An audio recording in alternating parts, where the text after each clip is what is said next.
In the early years, after my brother and I left for college, my parents tried so hard to plan quality time for our family when we were home on school breaks. In typical obnoxious adolescent style, we resisted. First, we'd fight over the time itself. Why spend quality time with family when there were so many friends to see? Despite my parents' careful planning, everyone ended up grumpy about the entire thing. The intended quality time itself ended up being pretty miserable for everyone involved. Yet we still had meaningful family moments. They caught us by surprise with their spontaneity rather than happening at their assigned times. In these past 3 months, we, as a Jewish community and as individuals, have had a lot of quality time with God. We've ridden an emotional roller coaster. We started at the lowest point in our Jewish calendar, the despair of Tisha B'Av, in which we mourned the destruction of the temple and Shekhinah's absence from Jerusalem. We slowly began to climb upwards as we tensely reunited with God in the weeks following through the reading of each of the 7 Haftarot of consolation. We breathlessly reached the peak, the celebration of Rosh Hashanah and the deep introspection of Yom Kippur. And then we flew down dizzyingly through the joyousness of Sukkot and the exuberance of Simchat Torah. And now here we are. We've had a few weeks of our normal routines, and the roller coaster of holidays, services, special meals, preparing for our professional responsibilities has come to an end. We are left reeling and dizzy, grabbing at the rail for stability as we exit the ride, finding ourselves here in Mar Cheshvan, in bitter Cheshvan. A couple weeks before Rosh Hashanah, the New York Times published a column by Frank Bruni entitled The Myth of Quality Time. Bruni describes his extended family's practice of taking a week-long vacation together every year. A full week, not a long weekend, not just Thanksgiving or another holiday. Bruni writes, with a more expansive stretch, there's a better chance that I'll be around at that precise, random moment when one of my nephews drops his guard and solicits my advice about something private. Or when one of my siblings will flash back on an incident from our childhood that makes us laugh uncontrollably. And suddenly the cozy, happy chain of our love is cinched that much tighter. There's simply no real substitute for physical presence. Bruni critiques efforts to create quality time, which assumes that we can plan for moments of connection and meaning with our loved ones, rather than being present and open to an unexpected and spontaneous opportunity to deepen our relationships with those whom we love. Bruni describes our misguided attempts to create quality time at meals, on weekends, and on holidays. We can try, he writes. We can choose a setting that encourages relaxation and uplift. We can fill it with totems and frippery, a balloon for a child, sparkling wine for a spouse, that signal celebration and a sense of the sacred. A setting that encourages relaxation and uplift. Sounds a little bit like a sanctuary. Signaling celebration and creating a sense of the sacred. It sounds like many of our rituals, from white robes and Torah covers to High Holy Day Nusach, to round halot that we employ to mark the sacredness of the Yamim Noraim. We employ the same strategies that we use to create quality time with our loved ones, to create quality time with God. Yet we know that no matter how much we plan all the details, whether it's the perfect dinner or weekend afternoon with our loved ones, or the ideal Rosh Hashanah worship experience, quality time, whether with the people we love or with God, sometimes falls flat. During the High Holy Days, we try so hard to have meaningful quality time, to have spiritual prayer experiences, to convey all of our disappointments from the previous year and our hopes for the upcoming year, to be present with HaKadosh Baruch Hu. But it doesn't always work. Leading services might make it difficult to focus on our own personal prayers. Sitting in services in the kahal, we might struggle to connect with the prayers and music, to find God amidst the elaborate trappings of synagogue worship, wondering how much longer we have to sit there. We might wonder this on the bima too. Our quality time with God is often anything but, and we might find ourselves sitting here in Mar Cheshvan, feeling lonely, and wondering if we've missed our chance to be with God until next Rosh Hashanah, at least. But it doesn't have to be that way. We can build relationships with the divine presence based on quantity time rather than quality time. Certainly, this idea is countercultural. We usually prefer to emphasize quality over quantity. Yet in the lives of the patriarchs, we can find examples of relationships with God based on quantity time, seeking God's presence in all places and times. Vayera Adonai elav be'elonei mamre, v'hu yoshev petach ha'ochel kechom hayom, vayisa einav vayar.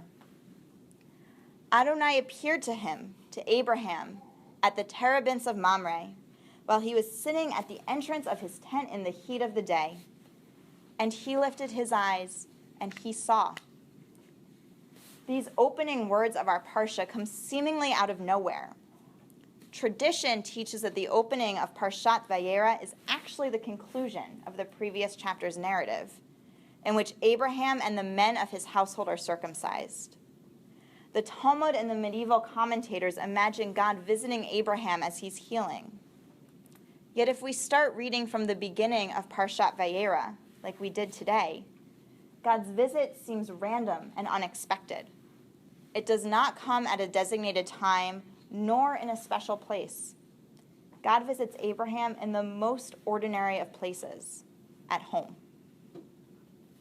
This interaction between Abraham and the divine presence is not a unilateral revelation. The next verse uses a similar verb, vayar, and he and Abraham saw. God appeared, vayera, and then Abraham saw, vayar. There is a mutuality in their relationship. God might have appeared, and Abraham might not have noticed, had he understandably been too focused on his own pain and discomfort, or even on the trivial details of daily life. And that's what happens for most of us year-round. During the Yamim Noraim, our God radar is turned on high. We are open, we are ready, we are seeking. We cry out all through Elul and Tishrei in the words of the psalmist. Achat sha'alti me'et Adonai ota avakesh, shifti bevet Adonai, kol yemei chayai. God, I'm here. I'm ready for you. I want to see you, to be with you. Just show yourself to me. Open the door and let me in. Yet once we leave the Yamim Noraim behind, we forget that our request was so simple, that all we wanted was to sit with God in God's house. The demands of daily life overwhelm our impulse to be in relationship with God. We stop seeking. And if God were to appear to us on a hot day as we were sitting on our stoops, we might miss it entirely. What would it look like if we shifted our relationship with God from one that depended heavily on quality time to a relationship built on quantity time?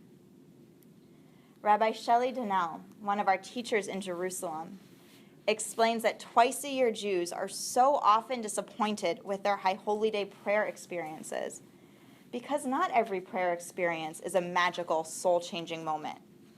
If we're lucky, prayer clicks maybe 1 in 20 times. And when prayer clicks, when we feel our soul reaching towards God and God reaching back towards us, the other 19 times are worth it. But for people who pray only twice a year, based on those numbers, those people will be able to experience that kind of tefillah once every 10 years.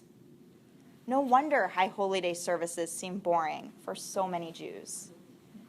Even those who pray regularly on Shabbat may only feel their tefillah really clicking 2 or 3 times a year. But if we pray every day, no matter what form our prayers may take, we might experience that feeling of mutual reaching every few weeks. God's presence in our lives is elusive. Maybe we find God through formal communal prayer, or maybe we find God's constant companionship as we go about our daily routines. 2 summers ago, as a chaplain intern at Children's Hospital here in Los Angeles, I felt God's presence like I never have before. And not just at the awe-inspiring or gut-wrenching moments, although there were also plenty of those. God accompanied me constantly as I went about my daily routines, walking from the spiritual care office to the floors on which I served as a chaplain in the morning, as I cleaned and straightened up our small interfaith chapel in the afternoon, and in the middle of the night, as I drove through the empty and quiet streets to comfort a family in their darkest moment. I talked to God more that summer than I ever have before. God was my constant companion. But God didn't simply appear. I had to summon God. I had to reach out. That summer, for the first time ever, and since, I had a regular morning prayer routine. Some mornings it looked like traditional Jewish prayer with a prayer book, talit, and tefillin. On other mornings it looked like yoga. Every morning, it included an intention for the day, my own personal prayer for God to be with me. God and I became accustomed to each other that summer, no longer awkward strangers on our best behavior. I don't share this story because I figured it out, and now God and I are best buds. In fact, as soon as my CPE summer ended, my daily prayer practice did too, and I have yet to reclaim it. But God sneaks up on me anyway. When I am nursing Shai, or as I walk past a homeless person on the street. Can I be like Abraham, ready to notice God's appearance? Or will I miss it, distracted by the buzz of my phone? Nehama Leibovitz views God's visit to Abraham at the beginning of Parshat Vayera from a different lens than the traditional commentators who saw this visit as Bikor Cholim. For Leibovitz, God's visit had no purpose. Unlike every other divine appearance in Torah, God does not come to Abraham in this moment to command, to bless, or to promise. God comes simply to be in relationship. God's visit to Abraham is what the psalmist hopes for with the words, Shivti beveit Adonai kol yemei chayai, to dwell in God's house for all the days of our lives. This act of simply being in each other's presence with no purpose other than that of being together, that's what we pray for on the Yamim Noraim. But it requires more than just the quality time of the High Holy Days. In order to dwell in God's house and for God to dwell in our homes, we need quantity. We need year-round time dedicated to our spiritual lives. Today is 16 Mar Cheshvan, 5776. Our tradition calls this month Mar because of its lack of holidays. After so much time in God's presence through our holy days, the month seems bitter and empty. But it doesn't have to be that way. We cannot live our lives on a spiritual high. We would burn out. Year-round high holy days sound terrible.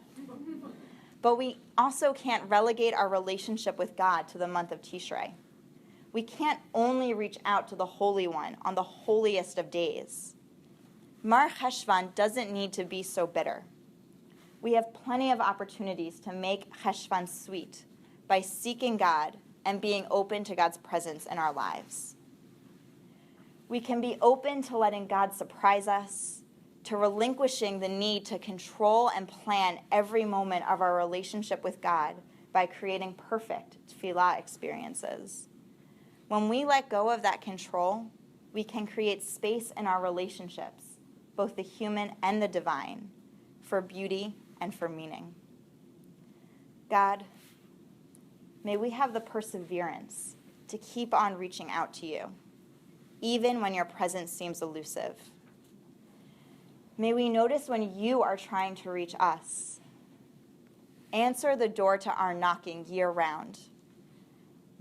So we may dwell with you in your house.